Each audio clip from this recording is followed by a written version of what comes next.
Hi, I'm Seamless, and this is just a video messing around with the MIDI bass, and I wanted to show off some cool stuff that I just figured out how to make work. Um, and it involves I just set up my new interface with some stuff, and which is also if the audio is out of sync, that might be why. But I have a sound that I'm playing. It's a lot of fun.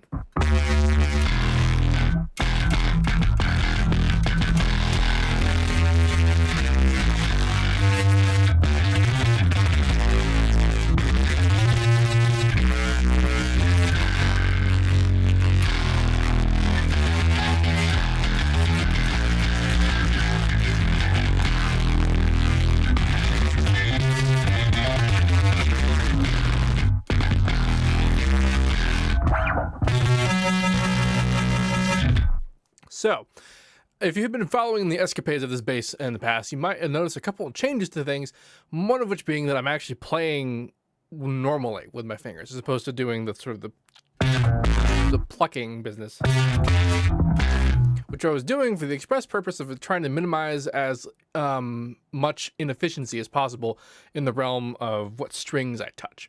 Because the way this bass works is that it has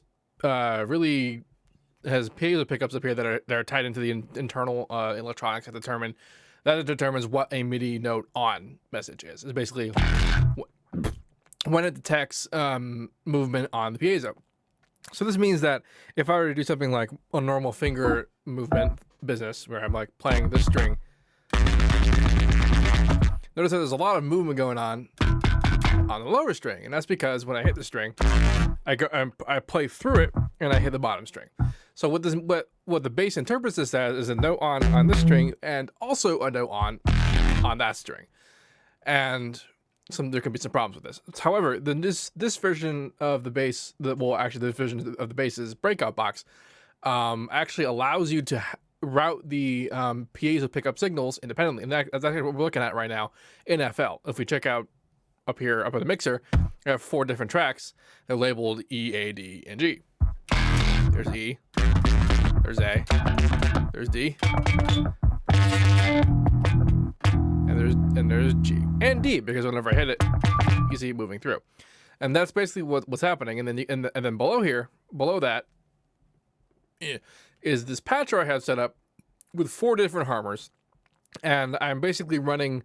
I have a balance after the harmers, and I have a peak controller and a Maximus before the peak controllers, where I am conditioning the signal coming out of the piezo pickups, and it's controlling the volume after the synth.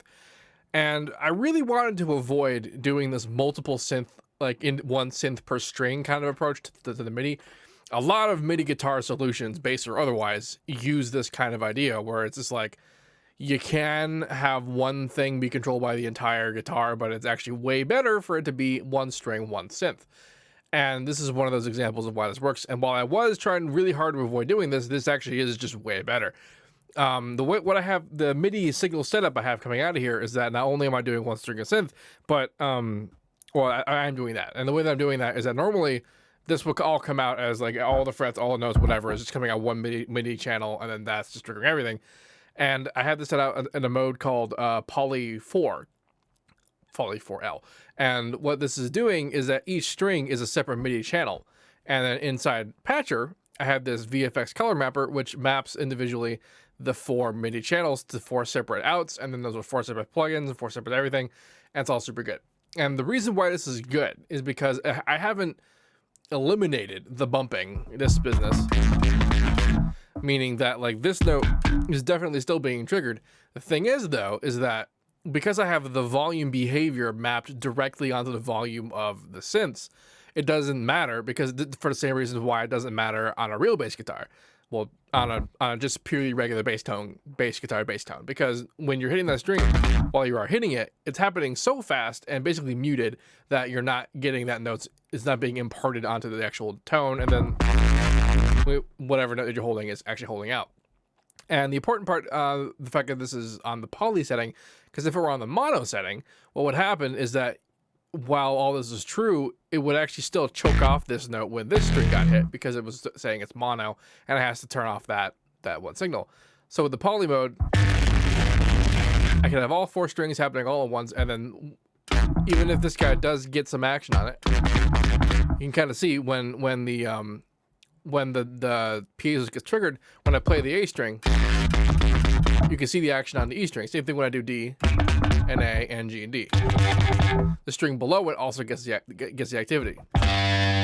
But the activity is always shorter and quieter than the note that I'm actually trying to play, and so it just gets drowned out, especially with all the ridiculous compression and distortion I have going on, because I'm actually blending the synth tone, and the real tone all at once. So here I have the real tone.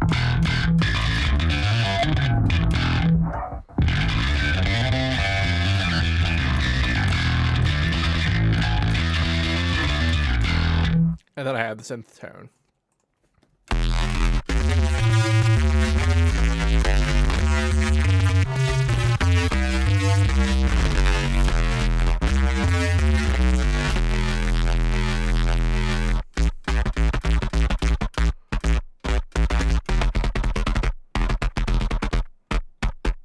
That's basically what the synth sounds like when the bump occurs on the string.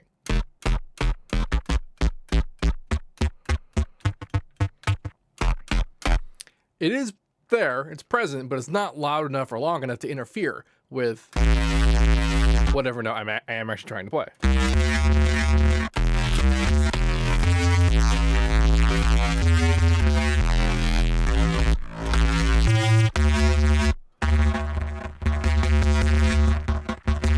Other benefit being that the actual expressiveness of being of level can also be applied. However, the specific conditioning I'm applying to the signal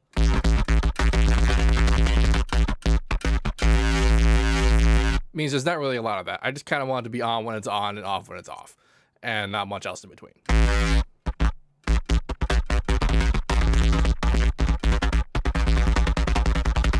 But you can get real specific with how you get controlling it.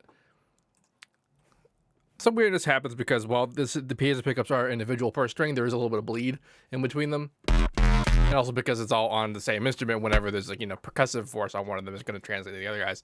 So I can't do it perfectly on and off because there's some signal noise, but there's enough difference that I can be doing what I'm doing and it'll actually work out. Then of course blending it with the real tone actually removes a lot of the uncertainty of triggering and tracking.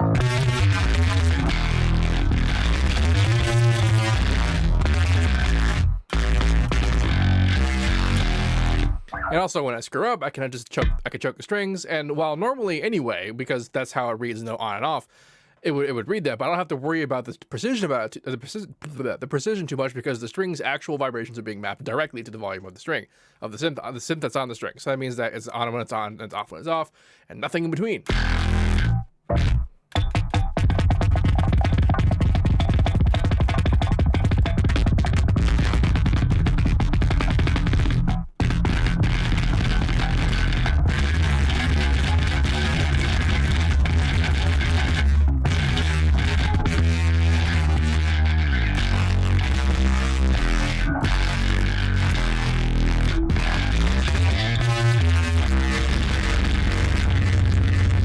And just like a real bass, I gotta be careful not to be too sloppy because it'll get screwed up. But I can also play chords if I want to play bass chords.